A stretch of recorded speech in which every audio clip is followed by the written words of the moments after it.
guest now.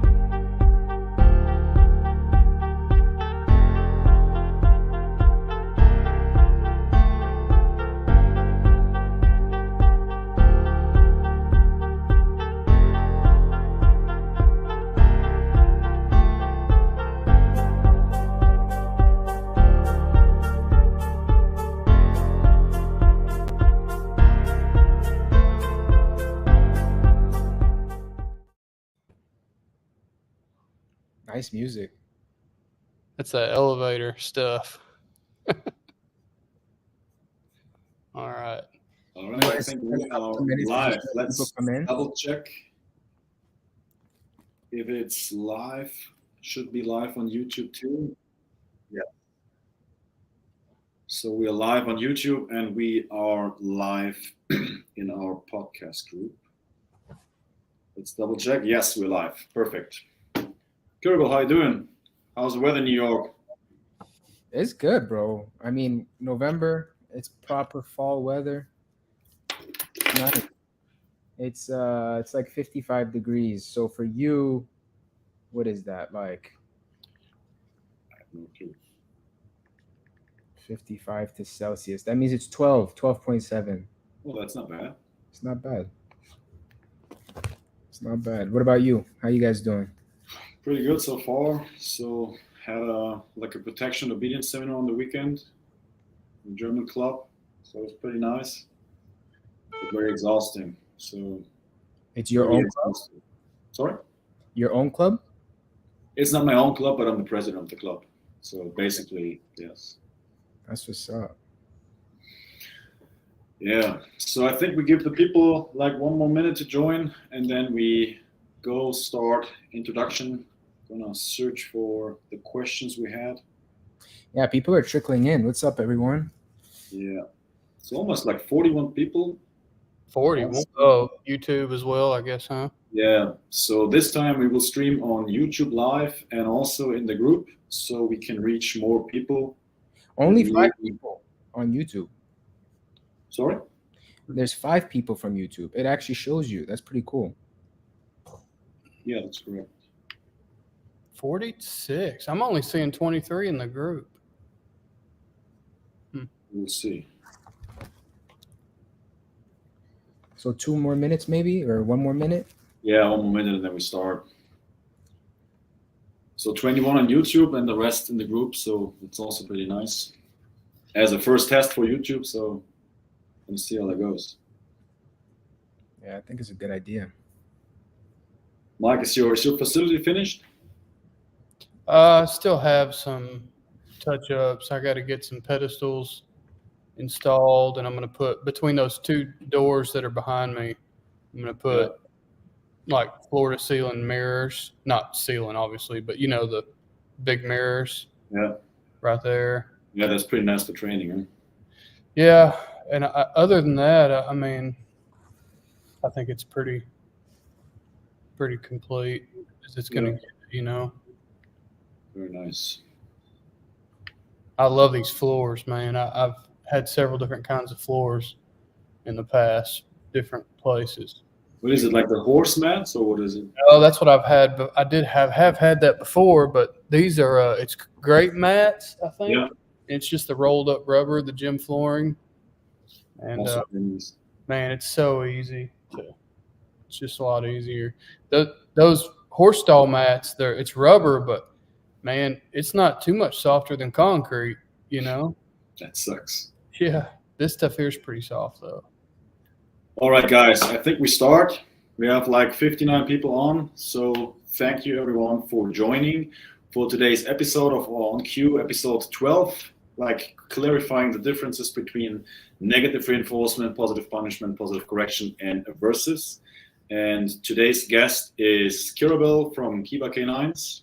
Straight out of New York City. The Bronx. And my name is Dominic. You're not in the Bronx, Manhattan. It's all New York, right? Oh, man. My name is Dominic, and I'm here together with my co-host, Mike. And you got to introduce yourself, I guess. Yeah, we all went to school together, man. This is a full circle. I'm I was actually on the first episode as well. So if you guys saw that, you know a little bit about me.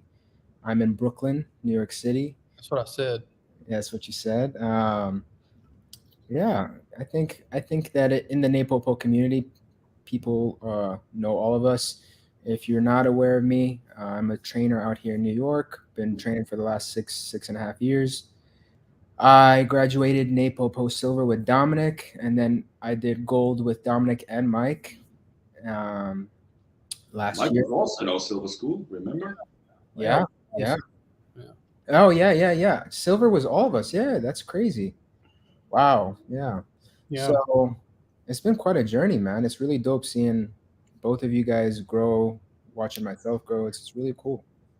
You just got a new facility, right? Or, well, not just, but how's that coming? Yeah. So we had found a second location, and then things weren't as they seemed once we started rolling. So we pivoted.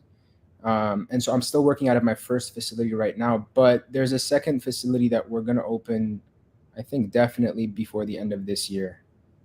So sometime within the next month or two for sure. There's always hurdles. Not going to be as big as yours out there, but. This is not that big. Oh, yeah? It looks. I mean, how much space do you need, you know? That's true. Oh, that's true. 100%. Not that much. But right now I'm working with 500 square feet. That's a lot bigger than some people. I mean, that's a decent. No, trust me, I'm blessed. For New York City, I'm blessed. Yeah. I'm blessed.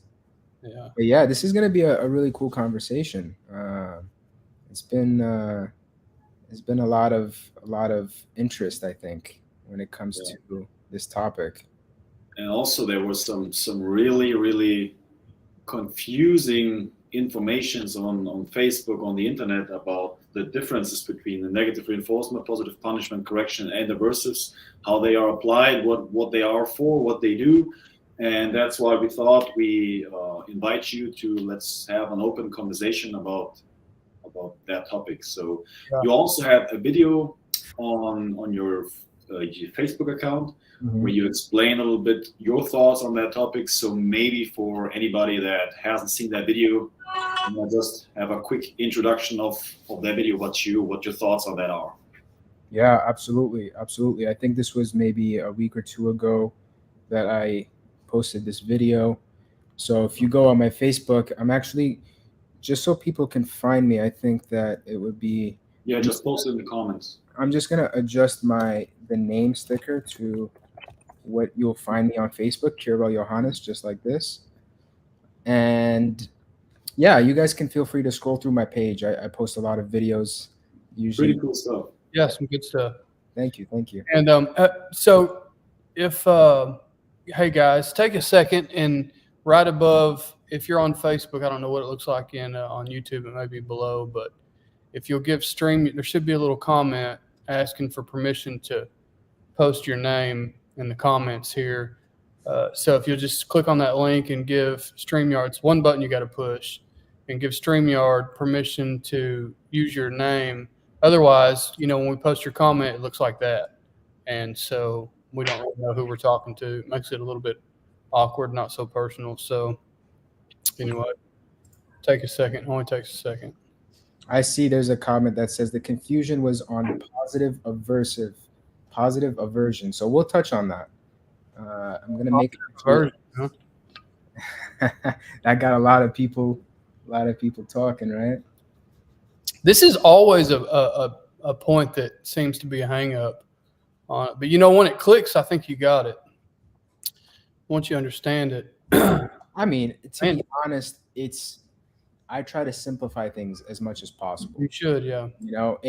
We must always understand that we're talking about extremely complex topics when it comes to what's actually going on in the dog's mind and the dog's reality and experience. So when we talk, we're always using, simplified terms and explanations. It's why I appreciate NePoPo terminology so much. It's very layman terms, but we'll touch on that. I'll definitely kind of give a quick recap of that video that I posted, that I think that was really what sparked this conversation we're going to have right now. Dominic reached out and said, hey, let's talk about it. So I think that maybe we start there. Yeah, I think just give a quick summary of your video for the people that haven't seen it yet. Right. So the full video is only 5 minutes. After this conversation, you guys can go back and look at it. Essentially, what it discusses is the differences between what science labels as, punishment versus what we in NePoPo, and when I say we, anybody in NePoPo, but especially Bart and Michael, who use the term punishment differently. And, to give a really quick recap, what is reinforcement? Reinforcement is something that increases the likelihood or the frequency or the intensity of a behavior. This is in science, right? In academia. And what is punishment in academia? It's the opposite. Anything that decreases the likelihood, intensity, or frequency of a behavior. It's very, very simple, right? Then we have the positive and the negative. And these are about adding a stimulus and removing a stimulus. So as long as you keep this framework simple, and this is really helpful that you have a whiteboard, right? As long as you remember this framework, it's at a basic level very simple. In NePoPo, Bart and Michael have they've always done this, but they've used the term punishment as equivalent to correction. And what science calls punishment, which is something that decreases the likelihood, intensity, frequency of a behavior, they call that aversive. Okay. So because this conversation between the three of us is going to be centralized around NePoPo, I want to stick to the NePoPo language. And I think if Mike and Dominic are cool with it, for the rest of the conversation, I think it would be helpful if we really use the terms reinforcement, correction, and aversive. Sure. Right. In NePoPo, these are the three main categories: reinforcement, correction, and aversives. Punishment and corrections are equivalent to one another. You must remember this if you're talking in the NePoPo language. Okay. I think that's cool with everybody, right? Yeah. Okay. It's important what you just said too. I think that's where a lot of people lose it. Yeah. I mean, Yeah. it's 100% a language issue. A majority of the problems, I think, in the dog training industry come not from ideological issues. I think it's a language issue. What someone calls one thing, another person calls one thing. So just, But that being said, if we understand these terms, reinforcement, correction, and aversion. What is correction? Let's address that. I haven't defined correction, right? It's anything that takes a dog from the wrong behavior or behaviors into one correct behavior. So if you're applying a correction, right, the dog must go into one correct behavior. It is not about stopping things, right? That's not the focus. Of course, to go into a correct behavior, you must stop all the bullshit. Yes. But a correction is not, the focus is not, let's make this stop, right? The focus for a correction is, let's make this happen. Basically, it's stopping the disobedience and doing the one thing you asked it to do. Correct.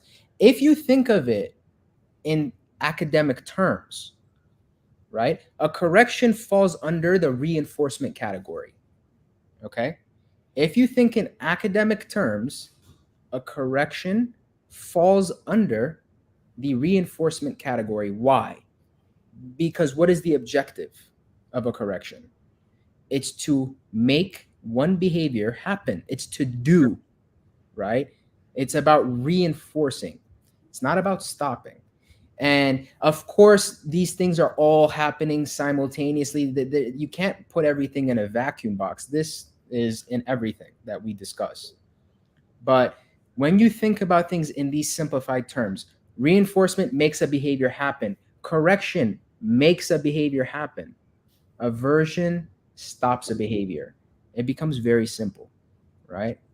And so that being said, what is positive? What is negative? Or Bart and Michael, they like to say plus and minus. It's talking about adding a stimulus and removing a stimulus. Okay? So if we're talking about reinforcement, you can add something that's reinforcing, or you can remove something to make it reinforcing. That's positive and negative reinforcement, correct? When we talk about correction, you can add something to make a dog correct his behavior, or you can remove something to make a dog correct his behavior. And we can explore examples later. Right now, I just want to stick basic theory. And if we talk about aversion, you can add something to stop a behavior, and you can remove something to stop a behavior. And what it comes down to when we talk about aversives, the focus, what is the objective? It is to stop one behavior, and anything else is okay, right? If a dog is doing something and you apply an aversive, it is the objective must be to stop one behavior, and then the dog can do anything else. This is what we define aversive as. If you're applying a correction, the dog must stop all behaviors and only go into one behavior. Okay, it's a very simple paradigm. It's a very, very simple kind of a breakdown. So you guys let me know what you think on that. No, I like the way you said that. And I like the way that you mentioned that really a correction is not to stop. It does stop all unwanted behaviors and, brings the dog into the one behavior that you want to do. But the stopping is just a byproduct of what happens when the dog jumps into the behavior that you want. And I think if you look at it opposite, if you look at a correction as primarily to first stop the behavior and then go into the behavior that, that you want the dog to go into, I think if that's the way you view it, I think that there's a tendency to overcorrect, because if you're focused on what the dog's doing wrong and you're correcting the dog out of that behavior, you have a tendency to not focus on how much pressure do I need to actually put the dog into the behavior that I want while keeping hope high. Mm-hmm. Does that make sense? Yeah. Whereas if you're not so much focused on stopping the behavior that you don't want, but rather your goal and you will do that, but your goal is to reinforce the behavior that you do want, then you'll put just enough pressure, just what you need. You're not going to overcorrect. You're not focused on the problem. You're focused on what you want the dog to do. So you give just the right amount that's needed.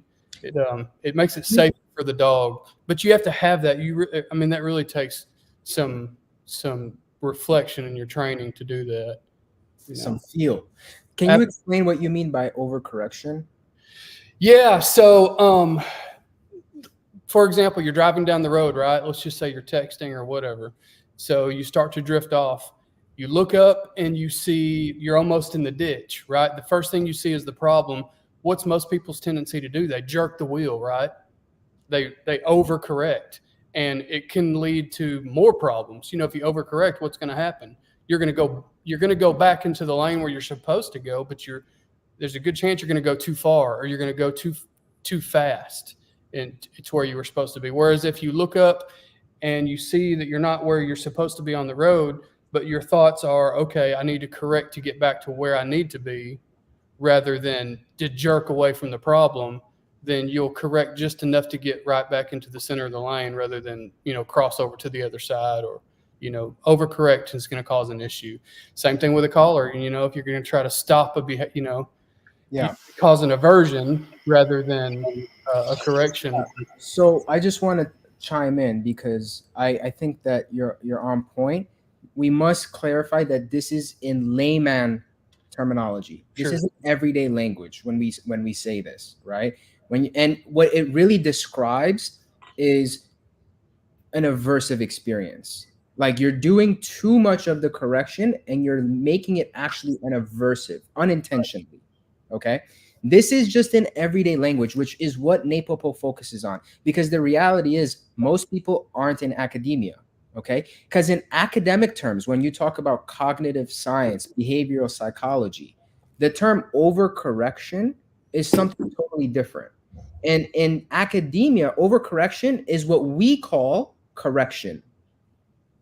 Okay. So when you look at scientific textbooks, what they label, there's an actual term, that term overcorrection.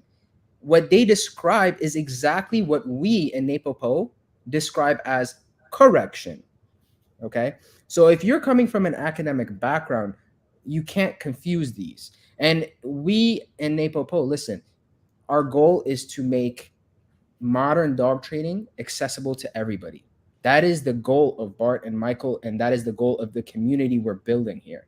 And so when we use these terms, like for example, I see a comment by Apex K9 that talks about what I'm describing as a correction in response to unwanted behavior is a positive punishment. And if it's resulting in compliance, pressure until compliance, then that's negative reinforcement. You're right in academic language. That's but not NePoPo. That's correct, but not in NePoPo. Correct. Right. And so this is, and then there's another fantastic comment, question that says, is positive correction the same as negative reinforcement? Right. So this is that's where I think we should start. This is a very good question. What's that? So what is a negative reinforcement? When is a negative reinforcement applied? So I think if we just start, just a quick example of doing that, then it should be clear a little bit more what's the exact difference. Why don't you draw that graph behind you since you have that whiteboard? Yeah, I think that's a good idea. So let me just erase that. Yeah, I mean, this is an excellent question. And I think Apex K9, and yes, this is a NePoPo conversation. This is, this is the language we're going to be using throughout this episode is going to be within the framework of NePoPo. And so Apex K9, I totally understand what you're saying, and you are not wrong. You're just speaking a different language. It's the same thing. I bring this example up a lot because when I was in Germany, before going to train with Dr. Helmut Reiser, I had to learn his language. I had to learn what he called different things. He speaks in colors. He speaks in terminology that is something that I'm not used to. And at the end of the day, right, we can either just have a frustrating time trying to understand each other and arguing, or I can understand that, hey, the guy I'm speaking to, this is what he means when he says green and blue and orange, and I must understand what that means in my own language, and then we translate, right? But if you speak Spanish and I speak English and then we're arguing simply because we don't understand each other, it's a waste of time. So for this conversation, we're going to stick to the NePoPo language. Now, to that question of, is positive correction the same as negative reinforcement? In academia, that's 100% a good point. Yes. In academia, yes. In NePoPo, it is not. Do you want to touch on that, Dominic? Yeah. So we have different things. We have the negative reinforcement. We have the positive punishment or the positive correction, which is, like Kirubell said, in the NePoPo system, the same thing. So that's why I wrote both of these together. And we have aversive stimulation. So what is the purpose of negative reinforcement? Like Kirubell already told us, it's to make the dog do. So that means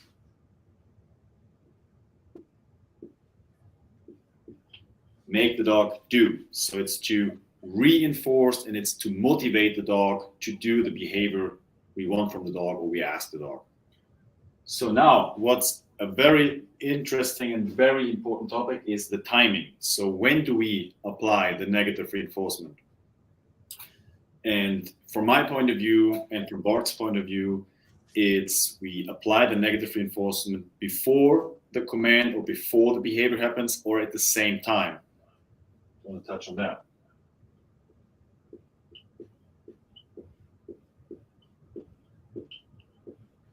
So negative reinforcement happens before the behavior or the command happens or at the same time. So that means if I want my dog to sit down and I want to use like a collar, I'm going to pull up the collar a little bit till the dog sits down. So that would be the negative reinforcement would be before the dog does, and when the dog does, I release. And it's to motivate the dog to do.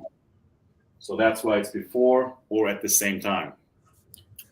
Can I jump in really quickly? Yeah. And this is just a quick note. I want to also add that it can be after, and we can touch on that later. I'll let you continue, but just because I want people to understand the differences in why and when we address that, just from the beginning, I really do want to add that it can be before, during, or after. But NePoPo. Go ahead. Yeah, in NePoPo. All right. So the level means the level of intensity. So how much pressure I will apply in negative reinforcement. And in our language, we would say the intensity or the level of intensity must be lower than the hope the dog has inside him for achieving something or to make the behavior. So that means the intensity should be lower than hope, because otherwise we'll come to that later. So a positive punishment or a positive correction. What's the purpose of a positive punishment or a positive correction? And like Kirubell also said, the purpose of applying a positive punishment, positive correction should be to stop the disobedience and to make the dog go into the one behavior we asked him to do. So therefore, it's also very important, in my opinion, that it's very important that the dog knows the behavior very well before we can apply a correction. So because otherwise it's unfair to the dog. The dog doesn't really know what to do and he gets corrected for a behavior he doesn't really know. So that means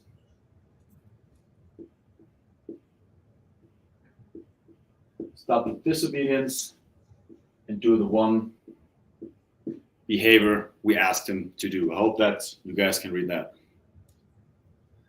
So now, what is the timing of the correction or the positive punishment that we add? Like I said, it's after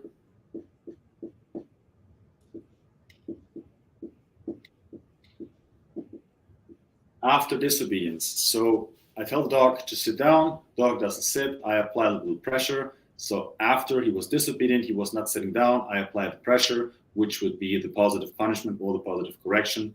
Dog sits down, we stopped the disobedience, and the dog did the one behavior we asked him to do.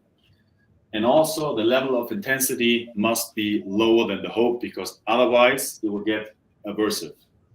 So again, lower than hope. And I'm just going to finish that and then we'll discuss about what I just said and wrote down. So an aversive stimulation is to stop a behavior by making the dog hopeless in achieving what he wants to achieve with that behavior. So make the dog hopeless in achieving what he wants to achieve with his behavior. And the timing of an aversive stimulation is at the same time the dog does the behavior we don't want to have.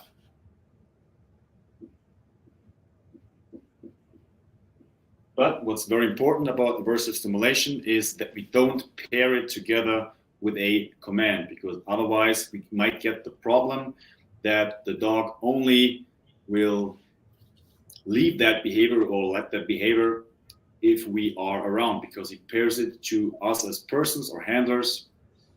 And when we're not around, the dog, for example, starts digging again a hole in the garden, in the yard, whatever.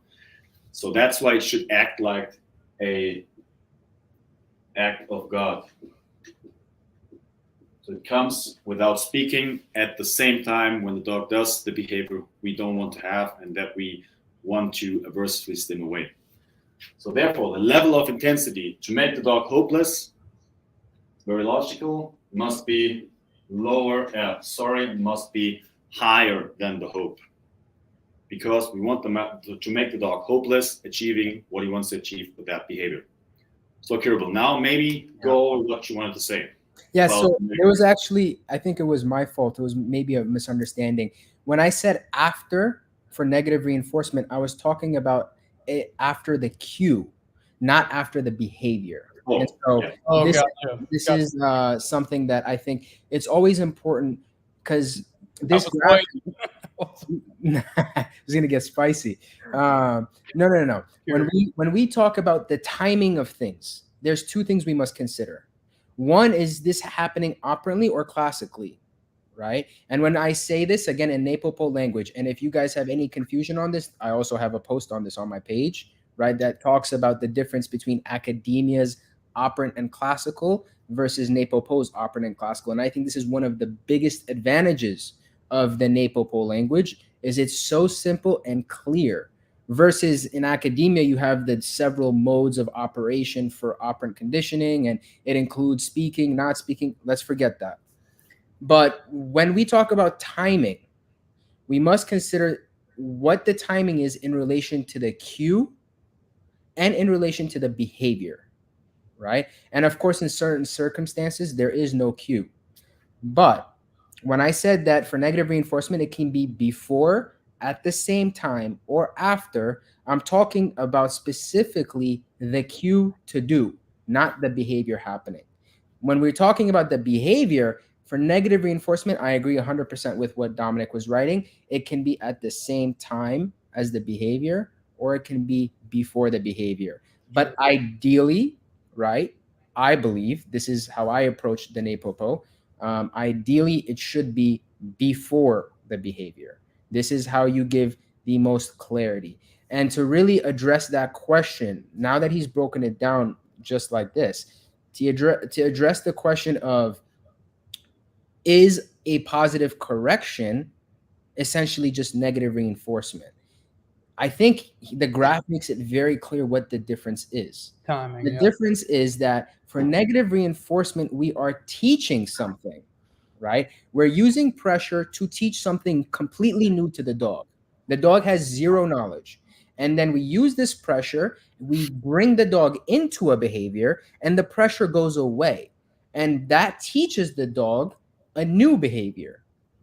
A correction can only be administered if the dog already knows the correct behavior. You cannot correct, at least you cannot fairly correct, if the dog does not know.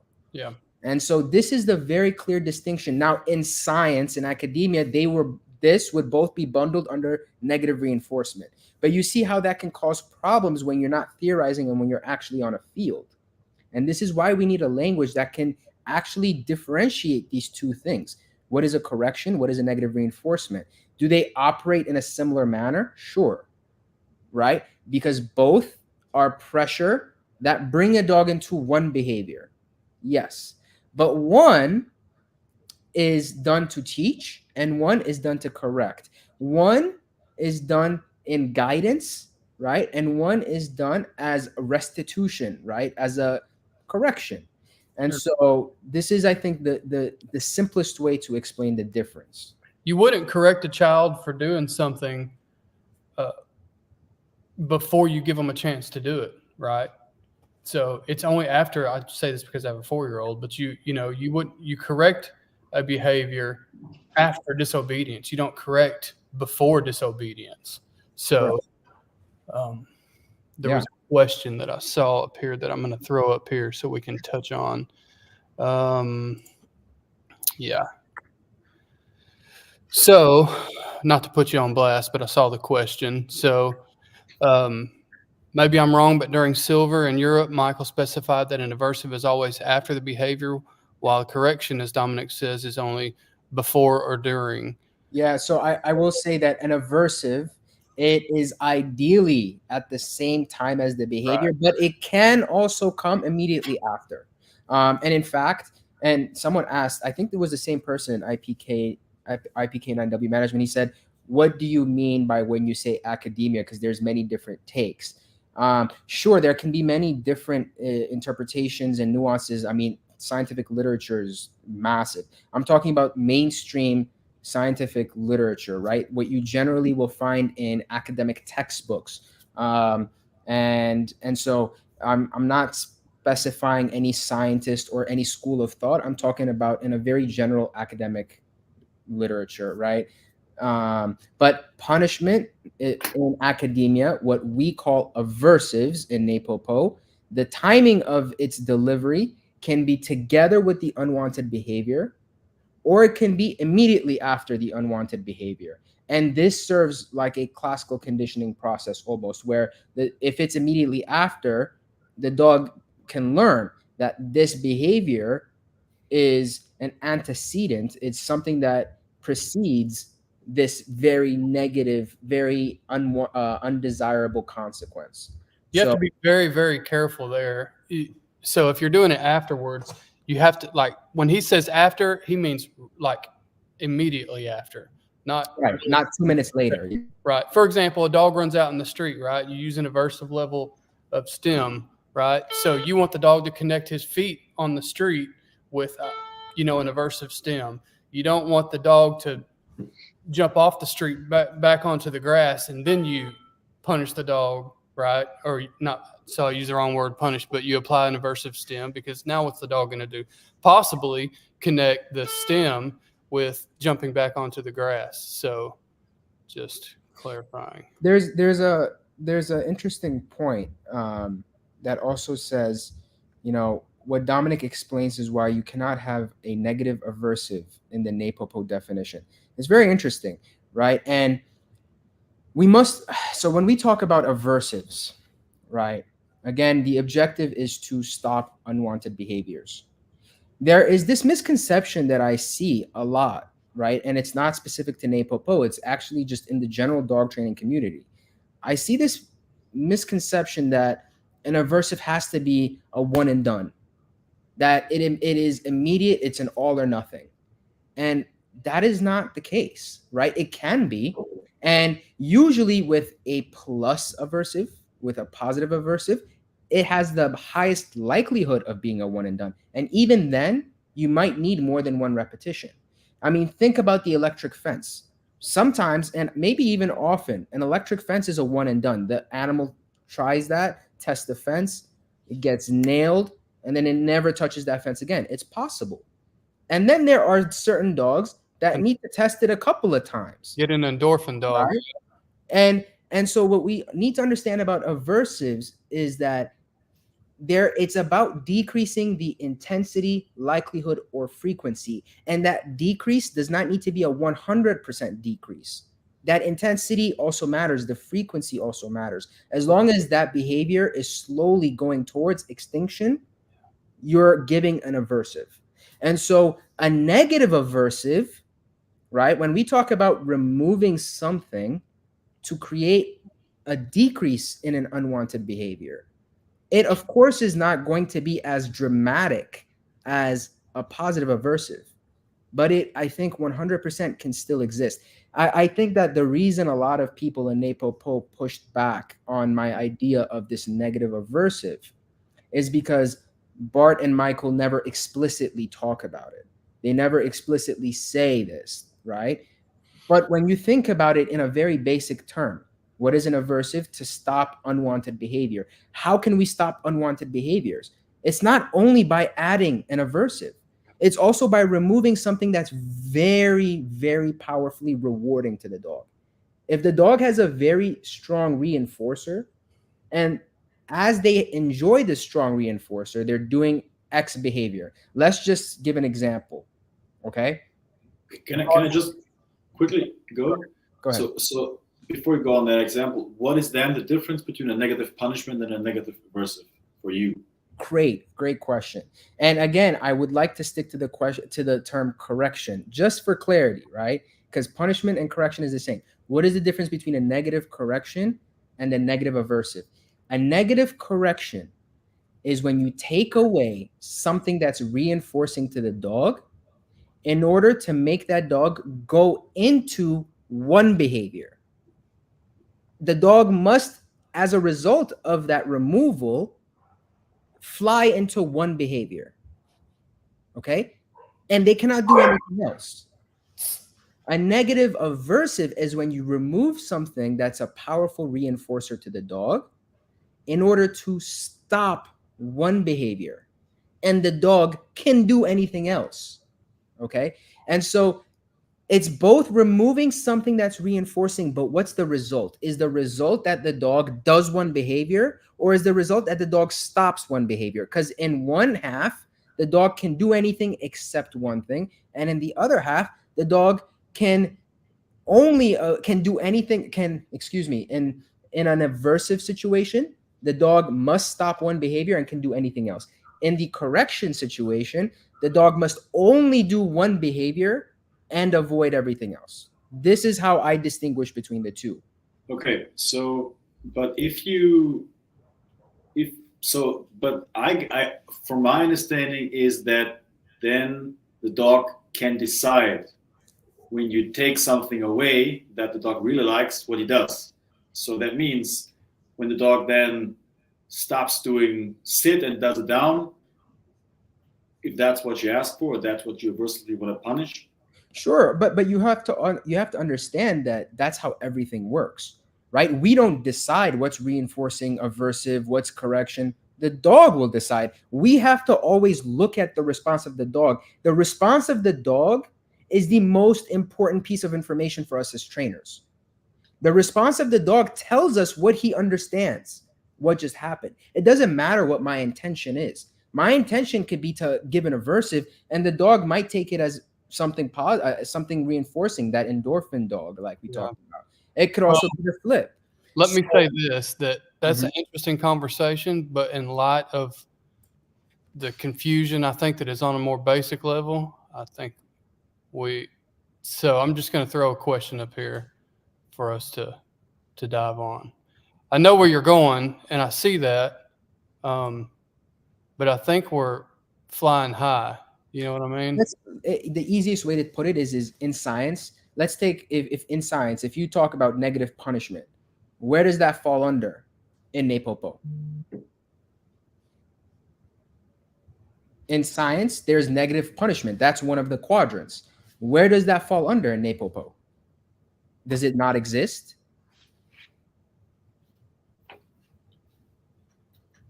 So again, in the quadrants, you mean we have like positive reinforcement, we have negative reinforcement, we have positive punishment, correction, and negative punishment, correction. So what was your question again? That's the NePoPo pyramid. Yeah. And in NePoPo, you must add one more box, and you must write aversive. That's just the 4 quadrants of operant conditioning. Yeah, that's not the 4 quadrants is not necessarily NePoPo. That's just. But if we say correction, if we're talking science, we must take out the correction. Yeah, my bad. Sorry. If we're talking science, we must take out the correction, right? And we must leave it as just positive and negative punishment. Yeah. And so in science, negative punishment is the removal of something to decrease a behavior happening. Right. Where does that fall under in NePoPo? Well, that falls under the aversive category, is my point. It can also, a negative punishment for me can also be to make a behavior happen more again. Not in science. In science, that is not true, right? In science, a punishment is not to make a behavior happen. It is to stop a behavior. It's to reduce the likelihood of it. Less likely to happen. Then a punishment should make the dog stop the disobedience and do the one behavior. So if I apply a negative punishment, for example, I take the ball away, take the food away, because I want the dog to stop the disobedience and do the thing I want him to that I asked him to do. Am I wrong?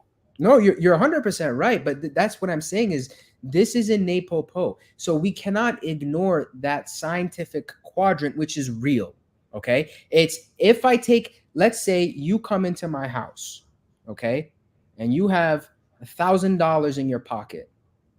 And when you come into my house, I rob you and I take away your $1,000.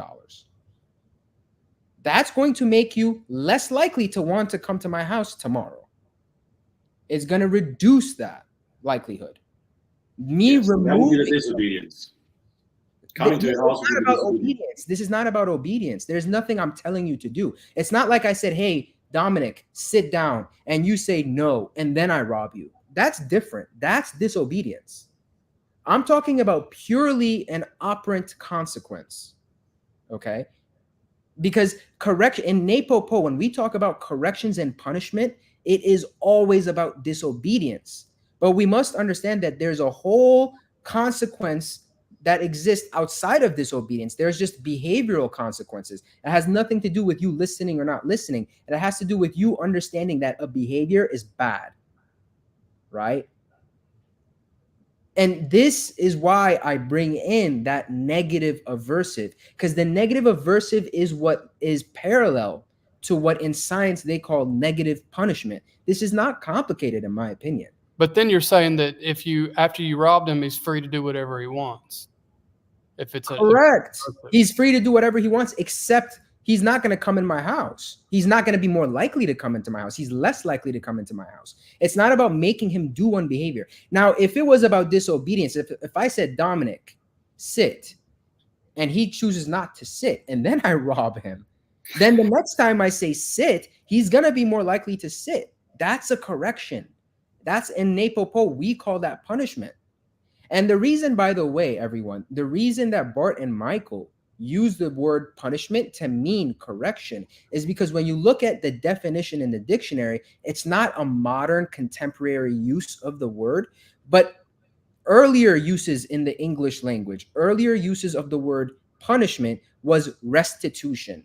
When we talk about like jail, the jail system in theory is, so it's a punishment that's supposed to correct criminals' behavior so that when they get released, they don't repeat that behavior anymore.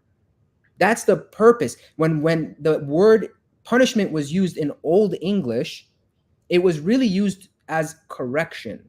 And this is why they make that kind of in the dictionary, if you look at the definition, you can still find this. You just have to look at maybe the third or the fourth definition, because it's not the modern way that term is used. But I don't think that you could remove something of value in that example. I don't think that you could remove something. I don't think there's something that's of value enough that you could remove from him to make him not come back. That's subjective. You don't have to decide this. It is, but an aversive stem should not be subjective. But it is. Every kind of consequence is decided by the dog. The dog's the one that says, you can decide. There is a level in aversive stem that the dog won't decide. You will decide. That's not true. Obviously, it's going to be the dog's response. Obviously, it's going to be the dog's response. But no person can stick their hand in a fire and then decide for themselves if that was aversive or not. I think that I think you're absolutely wrong because, and I'll say why. How? You know? Because I'll tell you why. Maybe the person doesn't have nerve endings in their hand. Well, now listen. Okay, all right. Now you step off into another realm. We're talking about sound dogs. If you're going to take a dog that has psychological or physiological issues, handicaps outside the norm, I mean, that's different. Okay, but Michael, do you see that this causes a very dangerous precedent, right? Wait, hold on. If you decide ahead of time, without looking at the dog's response, if you decide, you know what, this must be an aversive for the dog, this must be reinforcing for the dog, I think that this creates a very dangerous kind of a standard. But we're talking terminology. Obviously, you have to be able to read your dog. No. What I'm saying is there is nothing that is inherently one thing or another. You must, and of course, I'm not an idiot. If I take a steak, I understand that for most dogs, that steak is going to be reinforcing. I know this.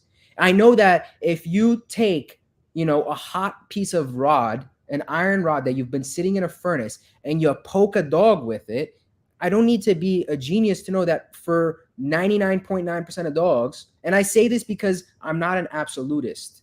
I'm not an absolutist because I have seen things and I know better than to try and judge things in advance. You must always pay attention to the response of the dog. That's what I said, but I don't.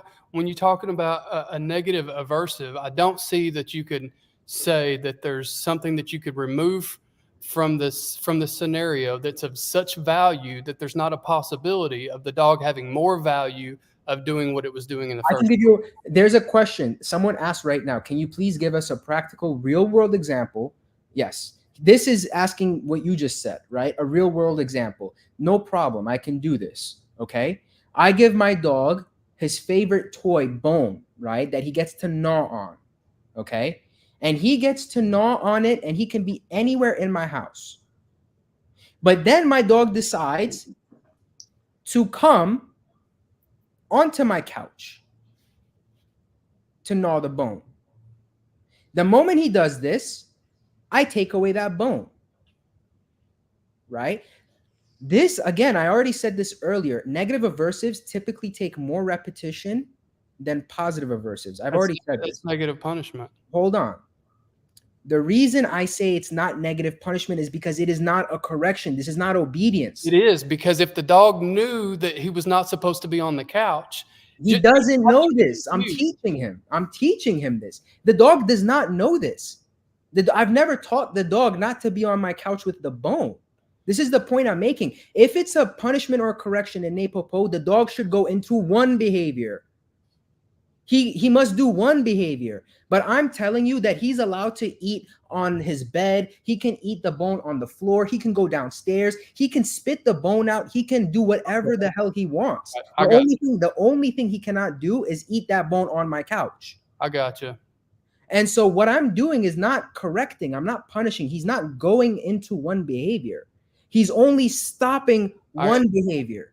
So you're defining it by the term, by what the dog, I get it now. I get what you're saying. You're defining it because the dog does not, by definition, for a correction, the dog has to go back into a behavior. But yes. You're punishing. No, in science. In layman, right. In scientific terms, you're punishing by removing something, but correct. You don't really care what the dog does after that. Correct. In scientific terms, this is negative punishment. And in NePoPo, it is not a correction. Not care what the dog does?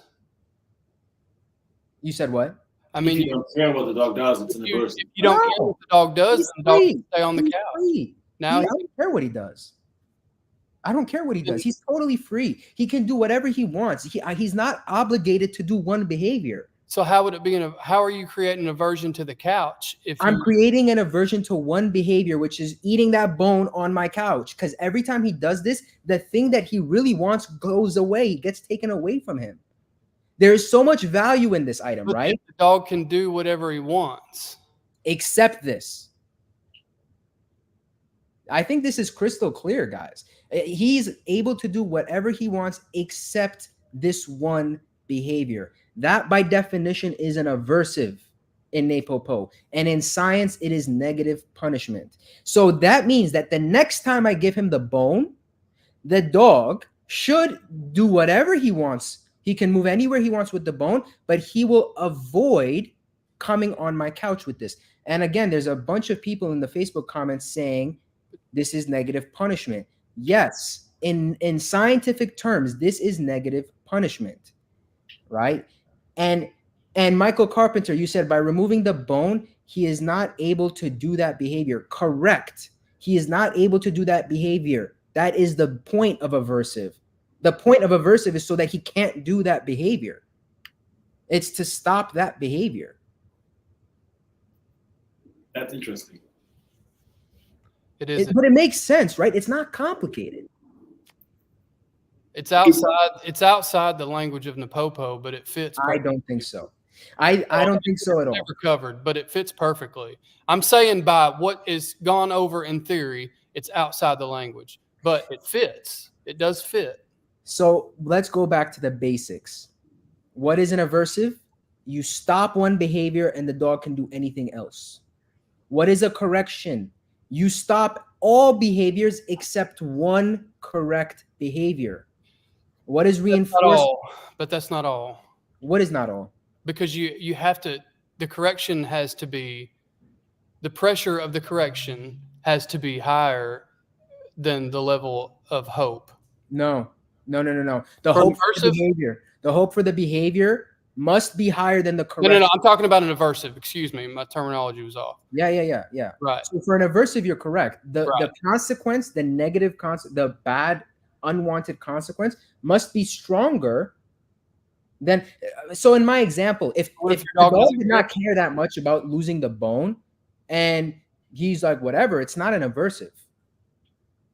Right? This is why, earlier your point was that there's no such thing that's so reinforcing to the dog that taking it away will stop a behavior. And my point is I disagree. Not absolutely. Huh? Not absolutely. No, absolutely. I mean, dude, I'm telling you a real world application. I'm telling you a real world application that you can test. This is something that I do all the time. This is something that we do all the time. Negative punishment. Your dog has the opportunity to decide that staying on the couch is worth it. Okay, but then it's the dog's response tells me that it's not aversive.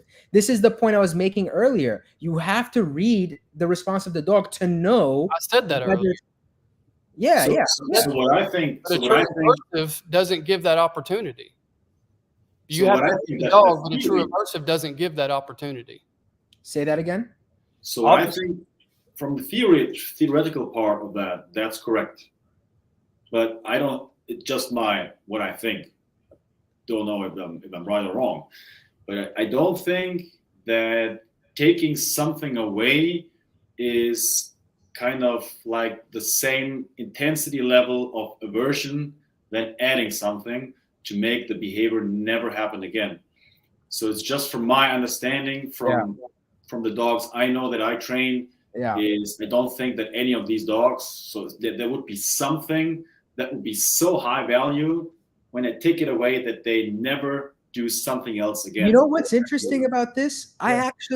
I actually kind of find the opposite to be true. And this is a very interesting point you make, Dominic, because the truth is, in my opinion, positive aversion, adding something very unpleasant is easy to do. It's easy to do. And so people rely on that way more. And in my opinion, I think that if you find something that's truly reinforcing to the dog, negative aversive is actually way more powerful. And the clearest example I can give of this is play. Most people, think about this. Most people, when they do something wrong, would rather get the slap on the wrist than to lose the thing they love. If a child doesn't complete his homework, he would rather get an ass whooping by his mom and still get to keep that PS5 instead of lose that PS5.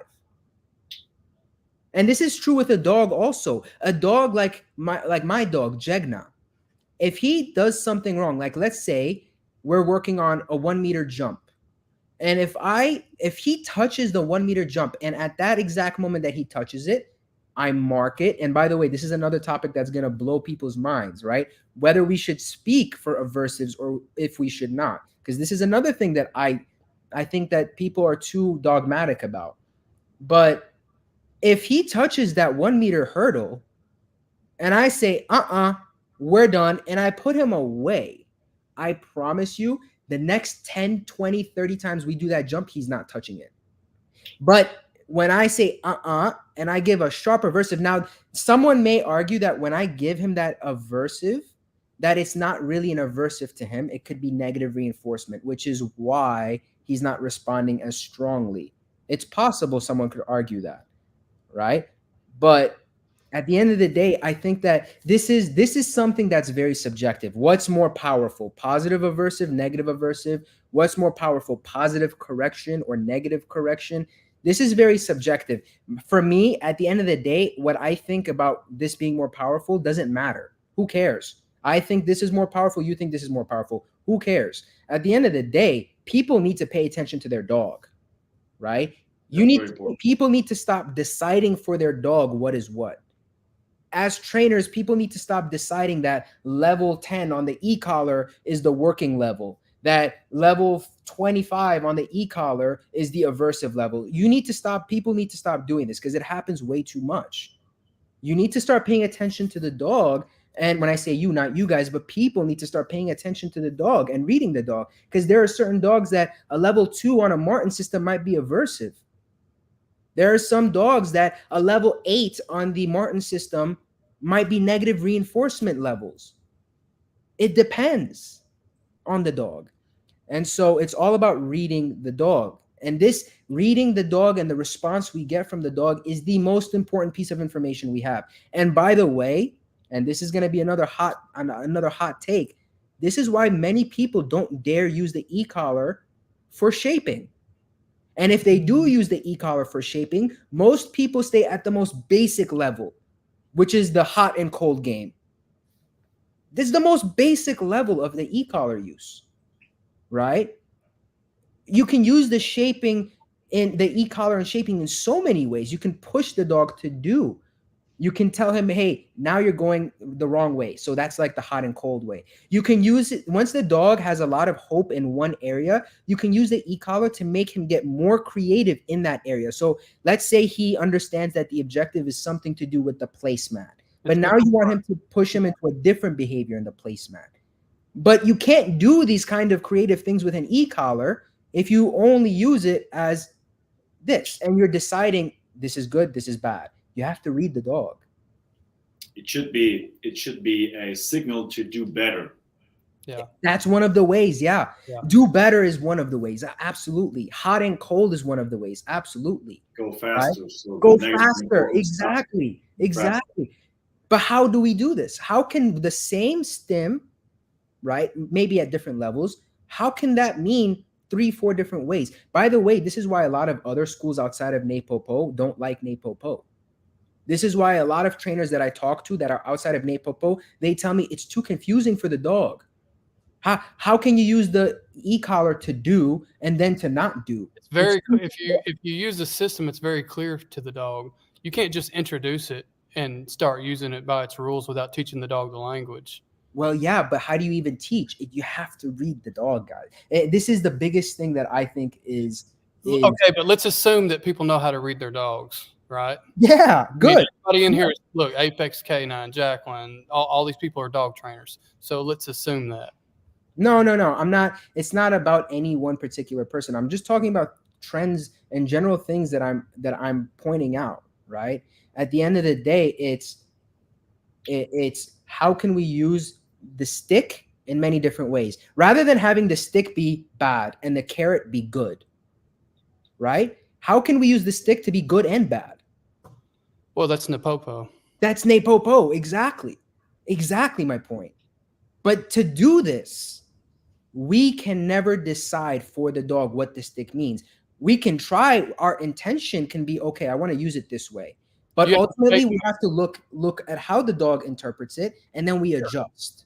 This is the highest level of training you can do. You shape meaning. It's not that difficult.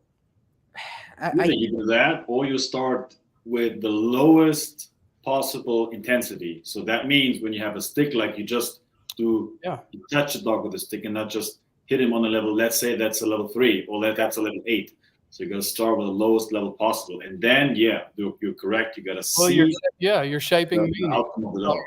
100%. So like when we talk about using pressure to teach, there's various rules. Like when I teach my schools, I always teach them that there's various rules. It's called finding the working level. Yeah. That's 100% Apex K9, 100%. And there's various rules that we have to keep in mind, right? Dominic, you were writing one of them on the board, that when you're using pressure, the pressure must be less than the hope. What does this mean? What does hope mean? What hope means is the dog's desire to do something. Yeah. Right? The motivation. And yeah, exactly. Another rule that I always tell people that come to my school is the intensity that you use should never be a reflection of how you're feeling in that moment. It should not be an emotional transaction. It should be like business. It should not be like because you're frustrated, now you're going higher and now this and that. You must understand that clarity is the number one objective, giving the dog clarity. Another objective is when we're using pressure, don't go into complex things. One of the biggest things that Bart and Michael have taught me, is that you must chunk things when you're using this kind of pressure, right? Because you make it simple for the dog. It's easy for the dog to be successful. If you're using positive reinforcement, maybe you can immediately start complex things. Instead of doing the sit and then teaching him how to raise his paws and then doing this, and then you're teaching him how to stand and hop around, you can immediately do all of it because you're using positive reinforcement. There's not a fallout. But if you're using pressure to try and do that, let's say you're trying to shape a dog to be on his hind 2 legs and to jump around, you have to chunk it up, right? Another thing that I say is, like you have to be careful about when you're using negative reinforcement and positive reinforcement together. because a lot of people rush that because it's NePoPo, right? Negative reinforcement followed by positive reinforcement. A lot of people try to rush it, and especially in the sense of when one fails, right? Like if they're using positive reinforcement and it doesn't work, then they say like they're trying to lure something. Let's say they're trying to lure it down just with a puppy or with whatever, and that doesn't work. And then you immediately say, okay, you know what? I'll use negative reinforcement. Da, da, da, da, da, da. It doesn't work. It's not positive reinforcement. Excuse me. They're trying to use negative reinforcement. Yeah, it's like in that moment where you have the food and you're doing this, right? The dog is gonna understand and pay attention to one of the pressures more than the other, and you can actually unintentionally taint your positive reinforcer. Hey, so I'm just let you know, I'm just throwing comments or questions up here. There's a lot, so I'm scrolling through here. So yeah, just jump on them as I throw them. Negative reinforcement is aversive. That's common language. That's Apex K9 is stuck in the scientific terminology, and this is problematic. To be honest, this is very problematic, because again, like if we call in science, I made a post about this recently. In science, something that's slightly unpleasant is aversive. Something that is mildly aversive, like mildly unpleasant, is aversive. Something that's extremely unpleasant is aversive. Something that is like makes the dog feel like it's about to die is aversive. So regardless if the dog feels like, I think people are hearing that and they don't know how to jump back and forth between the scientific terminology and the NePoPo. You know what I mean? It's hard. Basically, it's so also NePoPo is also scientific. Yeah, just speak NePoPo. NePoPo is also based on science. It's just a little bit the difference in the wording and the understanding of those 100%. 100%. It's all based in science, but it's all it does is it's breaking things down more. Instead of calling everything that's pressure aversive, we're breaking it up into different words because then we can have clarity when we talk. Yeah. Of course, it's based on science, 100%. And, like, we have multiple ways of using the e-collar in NePoPo, right? How do you know what type of pressure to use in one method versus what type of pressure to use in another method? How do you know? If we call it aversive, how does that help? Yeah. How does that help? We must be able to talk about things with clarity. Well, that's why when you go through silver school, you wait 6 months and then go to gold. I mean, that's why you have to, or if it's shorter, like now, I know it doesn't take that long. That's why there's a time there to study. It's so that when you come back, you know the common language. So you have to, if I know people are confused on here because I'm looking through the comments and it's stuff that we've said 100 times, but they're stuck. They're stuck in that back and forth between common dog training terminology and then NePoPo. Can we let me ask you guys something? Yeah. Do you only do aversive without speaking? Because I know this is what is taught in NePoPo theory. Well, right? That's what we need to stay in, or be very clear because it's okay. It's okay. But I'm asking you, right? Both of you guys. Like, so I'm only doing aversive without speaking. Yeah. You only do the act of God for aversives. Yes. Now you can, yes. I mean, so I know. Never given aversive. You can condition a cue to have the same effect as an aversive and use your cue as an aversive itself if the dog understands that, right? Yeah, but do you do this? But I don't do it. Okay. It's effective because you may not always have this, but yet that's one good reason. Right. You can evoke the same emotions in the dog. So this is I think that first. Let me say that I don't consciously do it, but I do catch myself unconsciously doing it. When you see the dog's ears and when you see they shut down, then your word is probably, so there's a word that I use, and every time I use it, Venger's done. That's an aversive. Training's over, and I won't say the word. Yeah, it's not proper, but he knows, know. And it had to be during a training session one time when I was just like, and said it. Ever since then, He can be go lucky, happy, and complete drive. If I say that word, Shut the dog down. over with. That's classical conditioning, right? Or it could be operant. Either way, Well, it's connected to. It's classically conditioned to mean that, or operant. Either it's classically conditioned, or Venger is a sensitive dog socially, and just your anger alone could be aversive. No. It's the word. No, I know, but I'm saying be happy, right? Oh, you can be happy and say, yeah. Okay. So here's what I think, guys. And this is another thing that I made a post recently on my Facebook, and I break it down. And again, it caused a little bit of controversy, just like the negative aversive. So I touched on the negative aversive, but I think this is also very important as dog trainers, right? Bart and Michael, I always try to think about why people do something. Why do people do something?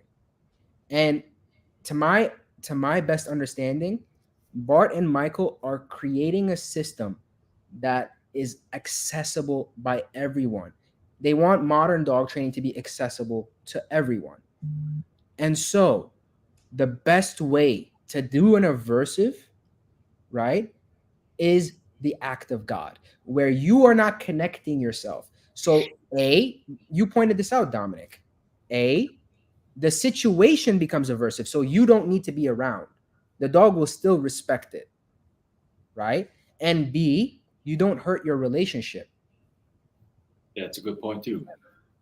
So this is a very, very good system for applying aversives, where you don't speak, you're not involved. The dog learns on his own that this action is something that I should not do, regardless of if the handler is there, if the handler is not, etc.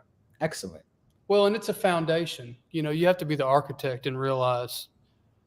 Yeah. Everything's always at play. You're never not training. So if you connect a word to an aversive, for an example, just like we just mentioned, I think that steps outside the guide. It's still true. It steps outside the set guidelines, but only with the right understanding. You know what I mean? Yeah. That makes sense? Yeah. Go ahead. No, you're good. Well, what I was going to get to is this is a fantastic general standard. But when I went out and made a post saying, well, not always, people were like, what do you mean? Of course it should be. And this is where I don't think that not doing it as the act of God makes you outside of NePoPo. I don't think that is the case at all. I think that it's just a little bit more advanced. You need to understand what you're doing. You need to be more responsible, right? I'm not encouraging a beginning handler to do it paired with a cue. I'm not encouraging people who don't know what they're doing to do it. But when you're at a certain level, you must be able to, I think, step outside of that. Well, and typically you don't do it intentionally the first time. Most of the time, if you pair an aversive with a cue word, at least in my situation, it wasn't intentionally done. Now you can capitalize on it. You can intentionally do it, but you almost. I intentionally do it. Not always. Then you're getting into like K9 entrapment, right? Where you entrap your dog to do something wrong, and then you attach an aversive to it, but then you put a cue to your aversive, and it's effective and it is helpful because you're not always going to have, the option to reach out. So 100%. That's one of the biggest reasons is you now have it on stimulus control, so that if I don't have my tool on my dog, let's say my tool malfunctions. Sure. Let's say my tool is like I have it and I'm ready, but battery's dead. But no. What if your voice cracks down? So that's an imagination. Yeah. We don't go over that again. Did you hear what Mike said? It doesn't matter if he says it happy or angry or whatever. All he needs to do is say the word and it has the aversive effect. Yeah. This is what first to make it work. Huh? You got to condition that first to make it work. Yes, I'm saying I will condition an aversive stim. Yeah, that's totally fine. And the reason is not just for the sake of doing it from a distance or doing it when I don't have my tools, right? There's also certain situations where it is necessary that it comes from me and the dog knows it comes from me. The easiest example is dog fights. That is the easiest example I can give you. Right. In dog fights, Otherwise, your dog's going to fight harder. Hey. if in a dog fight, you give an act of God aversive stim, you might stop the dog fight. Or you might make It it could worse. work. Yeah. But regardless of if it doesn't or not, the next time that the dog is in that situation, what is he going to think? He's going to think, holy shit, the last time where things got a little tense like this other dog gave me hell. So you know what? I'm not just going to fight this time. I'm going to kill him. Right. I'm going to go for the throat and end his life immediately. And in fact, I'm going to do it before he can do it. Because if the dog thinks that aversive high-level stim comes from this other dog, you are creating a very dangerous situation. So in a situation like where a dog fight is starting, I will always speak first. Hey guys, and I gotta go. Know that it is me. You said what? I gotta go. I'm out of time. Oh, okay, but I mean, this is a very interesting thing. We can wrap it up if you guys want. No, y'all can keep going if you need to, but I've got. Yeah, we just gotta wrap up and then just do your stuff, bro. But I mean, listen, when we're doing this, right? Like, I do want to be clear. Like, people need to be smart and careful about how they're doing this. The first thing is you need a strong relationship with your dog. Because if before you have a strong relationship with your dog, you're doing this, you're gonna screw yourself, right? Yeah. You need to have a very strong relationship with the dog before ever using this with an aversive stim, you know? And then also when you do this, you need to give the dog time to recover. I think people often want to go from like an aversive 2 seconds later, good job, you stopped the bad behavior. All right, let's keep going. And it's a little bipolar. You got to let the dog settle, right? You got to let the I'm trying to go, but Michael Carpenter threw this up here, and it's very valid. It's valid. So which goes back to taking the bone from the dog. If you're not there, then it changes the picture for the dog. 100%. With a negative punishment, 100%. I'm not saying that doesn't happen, but a negative aversive, of course, it has to be. I mean, I don't know. Maybe someone can set it up so they can do something without them being there. But a negative aversive, you have to be there, in my opinion. You know, same thing with a negative correction. Yeah, for sure. Yeah, we'll maybe do a round 2. So, man, we just like scratched the surface. Like, yeah. Hey guys, I gotta go. I'm out of time. So, yeah, I'm just gonna wrap up. You gotta go, and I'm gonna wrap up. All right. All right. Well, all right, guys. I think we need to do a part 2 of that, and we will continue with these questions we have in the question section. Can we save these questions? Is there a way to? Yeah, sure. They will be on the YouTube channel, and they will also be in the Facebook group. So we can next time we do it, we can just go over the questions. I'm gonna just put it out in a Google Doc, and then we go over the questions again. Sure. Because also, if you continue doing like that, we will sit there here tomorrow morning. But hey, guys, thank you for all the questions and all the interesting discussions we had in the comments. Thank you, Kirubell, for coming on. Yeah, thank you guys for having me. Definitely should do a part 2, which would be really, really interesting, I guess. I think so. And we can structure it. Goday we're just flowing. We didn't really prepare anything. Yeah, next time we'll do a structured. Yeah. That ain't happening. We gotta see. All right, guys. Thanks for joining. Have a good evening or have a good day, depending on where you are. And see you next time. Peace.